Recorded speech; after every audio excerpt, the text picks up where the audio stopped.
Welcome back to official Akhtar Rahman sir YouTube channel. मित्रांनो, आजच्या या व्हिडिओच्या माध्यमातून आपण मराठी भाषेचे पेपर 1 व पेपर 2 साठी अत्यंत उपयुक्त काही प्रश्न पाहणार आहोत. मित्रांनो, 2023 ते 2021 जे TETची परीक्षा झालेली आहे त्यातले काही सिलेक्टेड क्वेश्चन आपण आज एकत्र केलेले आहे. मित्रांनो, म्हणजे आज 20 क्वेश्चन जे असणार आहे ते सगळे क्वेश्चन जे आहेत ते प्रिव्हियस इयरचे असणार आहे. मित्रांनो, पेपर 1 आणि पेपर 2 साठी. कारण बहुतेक वेळा असा होतो की प्रश्न जे आहे ते रिपीट होत आहे. 2021च्या परीक्षेत तुम्ही पहा किंवा 2021च्या परीक्षेत तुम्ही पहा, आता प्रश्न जे आहे ते रिपीट होत आहे. मित्रांनो, म्हणून आज आपण जे प्रिव्हियस इयरचे काही क्वेश्चन पाहणार आहोत. व्हिडिओ सुरू करूया. व्हिडिओ सुरू करण्या अगोदर आपण जर आमच्या चॅनलवर नवीन असाल तर प्लीज चॅनलला सबस्क्राईब करा. साईडचे जे बेल आयकॉन आहे त्याला देखील प्रेस करा मित्रांनो, जेणेकरून आपल्याला अशाच प्रकारचे व्हिडिओ वेळेवर पाहायला मिळेल. डिस्क्रिप्शनमध्ये आमच्या टेलिग्राम आणि व्हॉट्सअप ग्रुपची लिंकसुद्धा दिलेली आहे. तिथे जाऊन आपण आमच्या टेलिग्राम आणि व्हॉट्सअप ग्रुपलासुद्धा जॉईन करू शकतात. तर चला मित्रांनो, व्हिडिओ सुरू करूया. प्लीज व्हिडिओला लाईक करा. प्रश्न क्रमांक 1 अशा प्रकारे येथे दिलेला आहे की मनू प्लस अंतर या पोट शब्दापासून तयार होणारा अचूक जोड शब्द कोणता. हे बघा मित्रांनो, मनू प्लस अंतर या शब्दापासून अचूक शब्द कोणता तयार होतो हे आपल्याला येथे उत्तर द्यायचं आहे. 4 पर्याय दिलेले आहे. ऑप्शन क्रमांक 1 मनू अंतर, ऑप्शन क्रमांक 2 मन्वंतर, ऑप्शन क्रमांक 3 मंतर किंवा ऑप्शन क्रमांक 4 मनो अंतर. तर हे बघा मित्रांनो, मनू प्लस अंतर या शब्दापासून तयार होणारा जे शब्द असणार आहे ऑप्शन क्रमांक 2 म्हणजे आपला इथे बरोबर उत्तर असणार आहे. यानंतर पाहूया पुढचा प्रश्न. प्रश्न क्रमांक 2. प्रश्न क्रमांक 2 अशा प्रकारे येथे विचारलेला आहे की पुस्तक या शब्दातील अचूक लघुक्रम ओळखा. हे बघा मित्रांनो, लघुक्रम आणि गुरुक्रम काय आहे हे तुम्हाला माहीत पाहिजे. येथे आपल्याला प्रश्न अशा प्रकारे येथे दिलेला आहे की पुस्तक या शब्दातील, पुस्तक हे एक शब्द आपल्याला इथे दिलेले आहे आणि आपल्याला अचूक लघुक्रम ओळखायचा आहे. 1 2 3 4 ऑप्शन आपल्यासमोर इथे दिलेला आहे आणि पुस्तक या शब्दात अचूक लघुक्रम असणार आहे ऑप्शन क्रमांक 1 म्हणजे 1. यानंतर पाहूया पुढचा प्रश्न. प्रश्न क्रमांक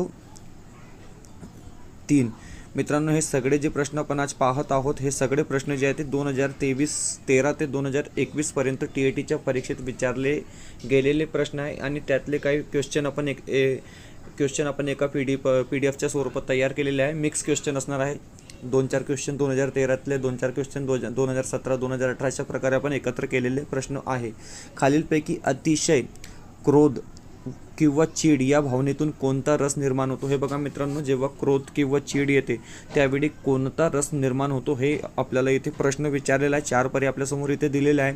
रौद्र रस, विभत्स रस, अद्भुत रस किंवा करुण रस. तर हे बघा मित्रांनो, हा प्रश्न हिंदीमध्ये सुद्धा असाच असणार आहे आणि मराठीच्या भाषेत सुद्धा असाच असणार आहे. मित्रांनो, कधी काय होतं की हिंदी आणि मराठी दोघेसाठी म्हणजे एकच प्रश्न जे आहे ते कार्यरत असतो. कारण की हिंदीमध्ये सुद्धा आपल्याला क्रोध आणि चीड जेव्हा दिसेल तेव्हा रौद्र रस दिसणार आहे आणि मराठीत सुद्धा असं असतो. तर मित्रांनो, हिंदी आणि मराठीच्या व्याकरण जवळपास 70-75% जे आहे ते सेम असणार आहे. यानंतर पाहूया पुढचा प्रश्न. प्रश्न क्रमांक 4. प्रश्न क्रमांक 4 येथे विचारलेला आहे की महाराष्ट्रात झालेला अवकाळी पाऊस प्रचंड नुकसान करून गेला. या वाक्यात पुढीलपैकी कोणता प्रकारचा शब्द मुळीच आलेला नाही. हे बघा मित्रांनो, तुम्ही हे जे वाक्य आहे तुम्ही वाचून घ्या काळजीपूर्वक आणि आपल्याला येथे कोणता प्रकारचा शब्द मुळीच आलेला नाही हे आपल्याला इथे उत्तर द्यायचं आहे. महाराष्ट्रात झालेला अवकाळी पाऊस प्रचंड नुकसान करून गेला हे वाक्य इथे दिलेलं आहे. 4 ऑप्शन आपल्यासमोर आहे. विशेषण, विशेष नाम, सामान्य नाम किंवा सर्वनाम. तर हे बघा मित्रांनो, महाराष्ट्र जे असणार आहे ते विशेष नाम असणार आहे. पाऊस हे जे असणार आहे ते सुद्धा इथे सामान्य नाम असणार आहे आणि प्रचंड हे जे असणार आहे ते विशेषण असणार आहे. तर मित्रांनो, येथे जे आपल्याला योग्य उत्तर असणार आहे, कारण कोणता शब्द मुळीच आलेला नाही म्हणजे सर्वनाम येथे आलेला नाही. सर्वनाम येथे मुळीच आलेलं नाही. ऑप्शन क्रमांक 4 जे असेल ते आपलं येथे बरोबर उत्तर असणार आहे. यानंतर पाहूया मित्रांनो प्रश्न क्रमांक 5. प्रश्न क्रमांक 5 अशा प्रकारे येथे दिलेला आहे की उपसर्ग घटित शब्द ओळखा. हा प्रश्न 2017च्या परीक्षेत विचारला गेला होता की उपसर्ग घटित शब्द ओळखा. अतिशय सोपा हा प्रश्न असणार आहे. कुसंगती, कुमार, कुडी किंवा कुडवणी. तर हे बघा मित्रांनो, कुसंगती ऑप्शन क्रमांक 1 जे असेल ते आपलं येथे बरोबर उत्तर असणार आहे, कारण की कुसंगती हे जे असणार आहे ते उपसर्ग घटित शब्द येथे दिलेला आहे. यानंतर पाहूया पुढचा प्रश्न. प्रश्न क्रमांक 6. प्रश्न क्रमांक 6 अशा प्रकारे येथे विचारलेला आहे की ही जीवाची इतकी गर्दी जगात आहे रास्त, भरती मूर्खाचीच होत ना, एक तूच होसी जास्त. काव्यपंक्तीत पुढीलपैकी कोणता रस आढळतो? हे बघा मित्रांनो, 4 रस आपल्याला इथे दिलेले आहे आणि या काव्यपंक्तीतील आपल्याला रस ओळखायचा आहे. करुण रस असणार आहे, हास्य रस असणार आहे, बिभत्स रस असणार आहे किंवा रौद्र रस असणार आहे. तर हे बघा मित्रांनो, येथे जे योग्य उत्तर असणार आहे ते असणार आहे ऑप्शन क्रमांक 2 म्हणजेच हास्य रस आपला योग्य उत्तर येथे असणार आहे. यानंतर पाहूया पुढचा प्रश्न, प्रश्न क्रमांक 7. प्रश्न क्रमांक 7 अशा प्रकारे इथे दिलेला आहे की, जस्ट एक मिनिट. प्रश्न क्रमांक 7 अशा प्रकारे इथे दिलेला आहे की लेखन नियमानुसार अचूक शब्द ओळखा. हे बघा मित्रांनो, इथे आपल्याला लेखन नियमानुसार अचूक शब्द ओळखायचा आहे, म्हणजे शुद्ध शब्द आपल्याला इथे ओळखायचा आहे. 4 पर्याय आपल्याला दिलेले आहे: मूर्छित, कुर्मावतार, खंडन मंडन किंवा शोक सप्तत. तर हे बघा मित्रांनो, इथे जे लेखन नियमानुसार अचूक शब्द असणार आहे ते असणार आहे ऑप्शन क्रमांक 2 म्हणजे कुर्मावतार. यानंतर पाहूया पुढचा प्रश्न, प्रश्न क्रमांक 8. प्रश्न क्रमांक 8 अशा प्रकारे येथे दिलेला आहे की जलावतरण या संधीचा योग्य विग्रह ओळखा. हे बघा मित्रांनो, जलावतरण या संधीचा आपल्याला योग्य विग्रह ओळखायचा आहे. 4 पर्याय आपल्या समोर इथे दिलेले आहे, 1 2 3 4 आणि योग्य जे उत्तर असणार आहे ते असणार आहे ऑप्शन क्रमांक 3 म्हणजेच जल प्लस अवतरण म्हणजेच जलावतरण. कारण ओ इथून लुप्त होतो आणि इथे ला, जलावतरण अशा प्रकारे हा शब्द बनला आहे. पाहूया पुढचा प्रश्न, प्रश्न क्रमांक 9. प्रश्न क्रमांक 9 अशा प्रकारे येथे विचारलेला आहे मित्रांनो की मी आंबे आणून आधी घालून ठेवलेत. हे बघा मित्रांनो, मी आंबे आणून आधी घालून ठेवलेत या वाक्याचा काळ ओळखा. 4 पर्याय आपल्या समोर इथे दिलेले आहे आणि आपल्याला या वाक्याचा काळ ओळखायचा आहे. काळात सुद्धा आपल्याला एक प्रश्न विचारला जातो मित्रांनो, पेपर 1 असो किंवा पेपर 2 असो. पूर्ण वर्तमान काळ असणार आहे, अपूर्ण वर्तमान भूतकाळ असणार आहे किंवा रीति भविष्य काळ असणार है, अपूर्ण वर्तमान काल असणार है. अगर हम इसको हिंदी में बोलेंगे तो हम हिंदी में इसको किस तरीके से बोलेंगे कि मैंने आम लाकर यहाँ रखे हैं. अब देखिए, मैंने आम लाकर यहाँ पर रखे हैं, मतलब वाक्य जो हो जाता है वो वर्तमान काल का हो जाता है. कारण कि मी आंबे आणून आधी घालून ठेवलेत, ये चीज़ आपको हिंदी में भी लागू होती है और हिंदी में भी आपको इसी तरीके से प्रश्न पूछे जाते हैं. एक बात को आप समझेंगे, बहुत से बच्चों की भाषा एक हिंदी है, भाषा 2 मराठी है. हे तुम्ही लक्षात ठेवा की मी आंबे आणून आधी घालून ठेवलेत, मतलब मैंने आम लाकर यहाँ पर रखा है. अब इसमें वर्तमान काळ हो जाता है, म्हणजे वर्तमान काळ असणार आहे. तर रीती भविष्य काळ आणि अपूर्ण भूतकाळ हे कट झालेले आहे. आता आपल्याकडे 2 ऑप्शन इथे उरलेले आहे की पूर्ण वर्तमान काळ किंवा अपूर्ण वर्तमान काळ. 2 ऑप्शन आपल्याला इथे उरलेले आहे. मी आंबे आणून आधी घालून ठेवलेत म्हणजे एक क्रिया जी आहे ते पूर्ण झालेली आहे, मतलब जो क्रिया है वो पूरी हो चुकी है. तो कब हो चुकी है? वर्तमान काळ में पूरी हो चुकी. तर ऑप्शन असणार ऑप्शन क्रमांक 1 म्हणजेच पूर्ण वर्तमान काळ, कारण की मी आंबे आणून आधी घालून ठेवले आहेत. यानंतर पाहूया मित्रांनो प्रश्न क्रमांक 10. प्रश्न क्रमांक 10 अशा प्रकारे येथे दिलेला आहे की या सत्तेत जीव रमत नाही हा काव्यसंग्रह कोणाचा आहे. हे बघा मित्रांनो, हा प्रश्न सुद्धा पूर्वीच्या परीक्षेत विचारला गेलेला आहे की या सत्तेत जीव रमत नाही हा काव्यसंग्रह कोणाचा आहे. 4 पर्याय आपल्याला इथे दिलेले आहे: दया पवार, रामदास आठवले, नामदेव ढसाळ किंवा राजा ढाले. तर हे बघा मित्रांनो, योग्य उत्तर असणार आहे नामदेव ढसाळ. पर्याय क्रमांक 3 जे असेल ते आपलं इथे बरोबर उत्तर असणार आहे. नामदेव ढसाळ यांच्या बाबतीत थोडं स्पष्टीकरण खाली दिलेलं आहे, पाहूया मित्रांनो. गोलपीठानंतर ढसाळाचे मूर्ख म्हाताऱ्याने डोंगर हलवले, आंबेडकरी चळवळ, तूही यंता कंची, खेळ, प्रियदर्शनी. हे लक्षात ठेवा मित्रांनो, प्रियदर्शनी, या सत्तेत जीव रमत नाही, गांडू बगीचा, मी मारले सूर्याच्या रथाचे 7 घोडे, तुझे बोट धरून मी चालत आहे, असे काव्यसंग्रह येत गेले आणि ढसाळाची असामान्य प्रतिभा जगाला परिचित होऊ लागली. हे तुम्ही लक्षात ठेवा मित्रांनो की ढसाळ यांच्याबाबत इथे स्पष्टीकरण दिलेलं आहे. ओके, यानंतर पाहूया पुढचा प्रश्न, प्रश्न क्रमांक 11. प्रश्न क्रमांक 11 जे आहे ते मोस्ट इम्पॉर्टंट असणार आहे मित्रांनो. मोस्ट इम्पॉर्टंट हा प्रश्न असणार आहे हिंदी आणि मराठीसाठी. आता हिंदी आणि मराठीसाठी हा प्रश्न जे आहे ते मोस्ट इम्पॉर्टंट असणार आहे मित्रांनो. खालीलपैकी कठोर व्यंजन कोणते? कठोर व्यंजन म्हणजे हिंदीमध्ये याला आपण अघोष, हिंदीमध्ये आपण याले काय म्हणू? अघोष. आणि मृदु व्यंजन म्हणजेच घोष व्यंजन. ये बात आप याद रखेंगे कि कठोर व्यंजन को हिंदी में कहते हैं अघोष. कठोर व्यंजन को हिंदी में क्या कहते हैं, अघोष कहते हैं, और घोष कहते हैं। जो सॉफ्ट होते हैं उनको हम घोष कहते हैं, ठीक है। तो इस तरीके से ये हो जाते हैं। आता हे प्रश्नसुद्धा आपल्याला हिंदी आणि मराठीसाठी, म्हणजे कधी कधी काय असतो की आपण एक प्रश्न वाचत असतो मित्रांनो, परंतु ते आपल्याला दोन्ही विषयासाठी ते प्रश्न असतो, हिंदी और मराठी के लिए।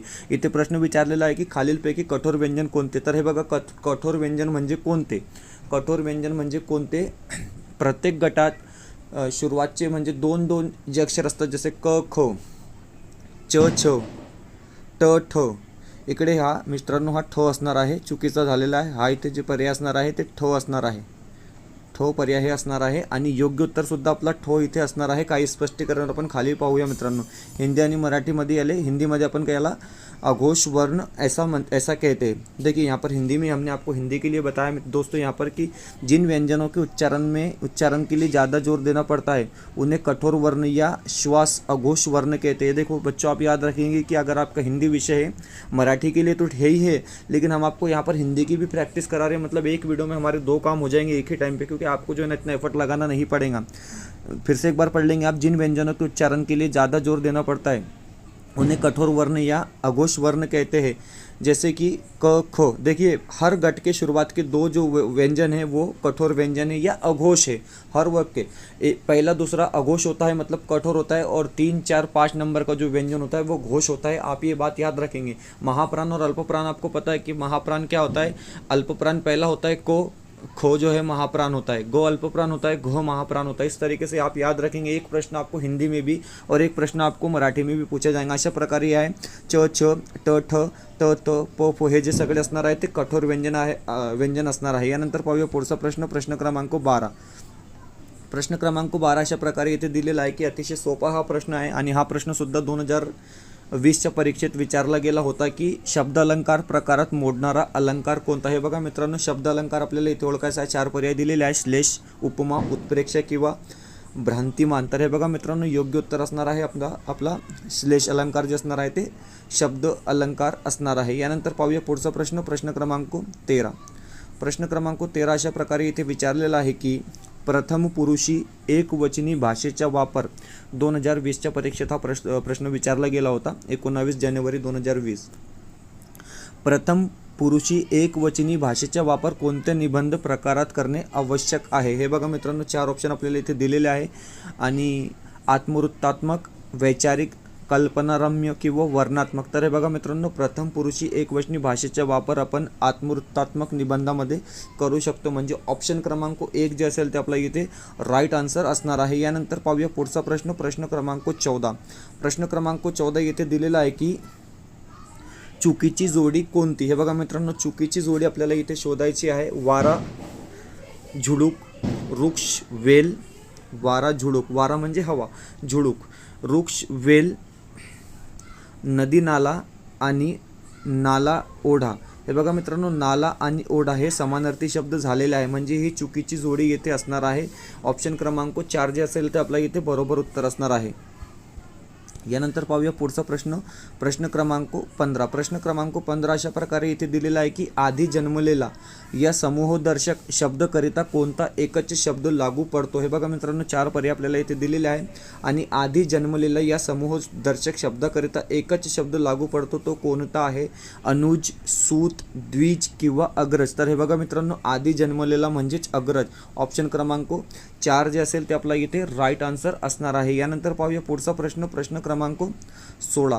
प्रश्न क्रमांक 16 अशा प्रकारे येथे दिलेला आहे की मनाने तरुण असलेल्यांच्या नजरा नेहमीच भविष्यात वेध घेत असतात, या वाक्याचा काळ ओळखा। हे बघा मित्रांनो, तुम्ही वाक्य लक्षपूर्वक वाचून घ्या की मनाने तरुण असलेल्यांच्या नजरा नेहमीच भविष्याचा वेध घेत असतात, या वाक्याचा काळ ओळखा। 4 पर्याय आपल्यासमोर इथे दिलेले आहे। साधा भविष्यकाळ असणार आहे, अपूर्ण वर्तमान काळ असणार आहे, रीती वर्तमान काळ असणार आहे किंवा पूर्ण भविष्यकाळ असणार आहे।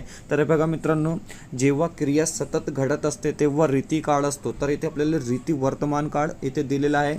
ऑप्शन क्रमांक 3। अशाच प्रकारे एक प्रश्न 2-3 वेळा परीक्षेत विचारला गेला होता की मधु लाडू खात असे, म्हणजे जी क्रिया नेहमी घडत असते ते रीतिकाळ असतो मित्रांनो। हे तुम्ही लक्षात ठेवा। भूतकाळ असू शकतो, वर्तमान काळ असू शकतो, परंतु ते रीतिकाळ असतो, जी की क्रिया नेहमी घडत असते। पाहूया पुढचा प्रश्न, प्रश्न क्रमांक 17. प्रश्न क्रमांक 17 अशा प्रकारे इथे दिलेला आहे की अधोरेखित शब्द म्हणजेच कोल्हापूरहून. ओके, अधोरेखित शब्दाची विभक्ती ओळखा. हे बघा मित्रांनो, अधोरेखित शब्दाची विभक्ती आपल्याला इथे ओळखायची आहे. कोल्हापूरहून बंगलोरला पोहोचायला बरेच तास लागतात. तर बघा मित्रांनो, कोल्हापूरहून बंगलोरला पोहोचायला बरेच तास लागतात. 4 ऑप्शन आपल्यासमोर इथे दिलेले आहे, षष्टी, सप्तमी, द्वितीय किंवा पंचमी. तर आपला जे योग्य उत्तर असणार आहे मित्रांनो, उन्हून म्हणजेच पंचमी विभक्ती हे असणार आहे ऑप्शन क्रमांक 4. जर येथे असा दिला होता की बंगलेला अधोरेखित शब्दाची विभक्ती ओळखा, बंगलोरला येथे असा दिला होता, तर आपल्याला योग्य उत्तर असणार होता द्वितीय, कारण सलानाते द्वितीय किंवा चतुर्थी आपल्याला माहीत आहे. तर ऑप्शन क्रमांक इथे काय विचारलेला आहे, कोल्हापूरहून. इथे विचारलेलं आहे की कोल्हापूरहून हा अधोरेखित शब्दाची विभक्ती आपल्याला ओळखायची आहे. ऑप्शन क्रमांक 5 जे असेल ते आपल्या इथे बरोबर असणार आहे. यानंतर पाहूया प्रश्न क्रमांक 18. प्रश्न क्रमांक 18 अशा प्रकारे येथे दिलेला आहे की धातू साधित विशेषण ओळखा. हे बघा मित्रांनो, धातू साधित विशेषण आपल्याला इथे ओळखायचं आहे. 4 पर्याय दिलेले आहे, नासका, चतुर, एकटे किंवा सुती. तर हे बघा मित्रांनो, योग्य उत्तर असणार आहे नास का, म्हणजे ऑप्शन क्रमांक 1 जे असेल ते आपल्या इथे बरोबर उत्तर असणार आहे. यानंतर पाहूया पुढचा प्रश्न, प्रश्न क्रमांक 19. प्रश्न क्रमांक 19 अशा प्रकारे इथे विचारलेला आहे की झाडावरती चेंडू लटकले, शेतामधून बंटी म्हणाले ते सारे होते, उणे न कोठे काही. या वाक्यपंक्तीतून कोणता रस प्रत्ययाला येतो? 4 ऑप्शन दिलेले आहे, करुण रस, अद्भुत, बिभस्त रस किंवा हास्य रस. तर हे बघा मित्रांनो, झाडावरती चेंडू लटकले म्हणजेच अद्भुत रस हे असणार आहे. ऑप्शन क्रमांक 2 जे असेल ते आपल्या इथे बरोबर उत्तर असणार आहे. क्वेश्चन क्रमांक 20. प्रश्न क्रमांक 20 येथे विचारलेला आहे की भीषण म्हणजे काय. अतिशय सोपा हा प्रश्न आहे, तुम्हाला माहीत आहे भीषण म्हणजे काय. हा प्रश्न जे आहे ते पॅरेग्राफ म्हणजे परिच्छेद किंवा उतार्यामध्ये विचारला गेला होता की भीषण म्हणजे काय. विशेष आहे, अपेक्षित आहे, अनपेक्षित आहे किंवा भयंकर आहे. हे बघा मित्रांनो, भीषण म्हणजे भयंकर असणार आहे. ऑप्शन क्रमांक 4 जे असेल ते आपल्या इथे बरोबर उत्तर असणार आहे. तर अशा प्रकारे मित्रांनो, अतिशय इम्पॉर्टंट क्वेश्चन आपण आज प्रिव्हियस इयरचे मराठी भाषेचे क्वेश्चन पाहिले, सोबतच हिंदीत सुद्धा आपण त्याचा अनुवाद केलेला किंवा ट्रान्सलेटेड इथे केलेला आहे. मित्रांनो, अशाच प्रकारची व्हिडिओ पाहण्यासाठी आमच्या चॅनलला सबस्क्राईब करा. व्हिडिओ आवडत असेल तर प्लीज व्हिडिओला लाईक करा. डिस्क्रिप्शनमध्ये मित्रांनो आमच्या टेलिग्राम आणि व्हॉट्सअप ग्रुपची लिंकसुद्धा दिलेली आहे, तेथे जाऊन आपण आमच्या टेलिग्राम आणि व्हॉट्सअप ग्रुपला सुद्धा जॉईन करू शकतात. मित्रांनो, भेटूया पुढच्या व्हिडिओमध्ये काही नवीन क्वेश्चनसोबत.